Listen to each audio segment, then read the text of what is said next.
Tässä on nykytila, missä opettaja istuu tiedon päällä. Istuminhan tappaa.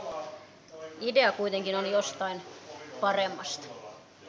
Hän on selvästi jo huomannut, että kaikki ei välttämättä ole kohdallaan. Siinä tiedon päällä istuminen on alkanut kyllästyttää ja on tullut sellainen tunne, että ehkä tämä tähti, joka tässä symboloi sitä semmoista haavekuvaa, että voisi jollain tavalla tämä oma rooli muuttua ja ehkä sitä olisi tarve muuttaa, niin hän siinä jo miettii sitä, että millainen se voisi olla.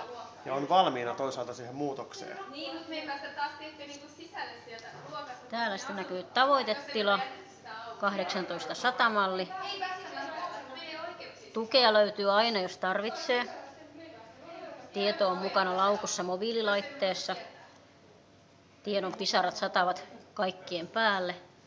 Ja täältä kajastaa avataan tämä ovi, on nyt auki, ollaan valmiina siirtymään sinne uuden tiedon alttarille yhdessä ohjauksen avulla. Ja sieltä jo kajastaa tämmöinen upea valo, joka sitten on varma merkki siitä, että me ollaan menossa oikeaan suuntaan. Ja otetaan mukaan myös tämä tiedon päällä istuja.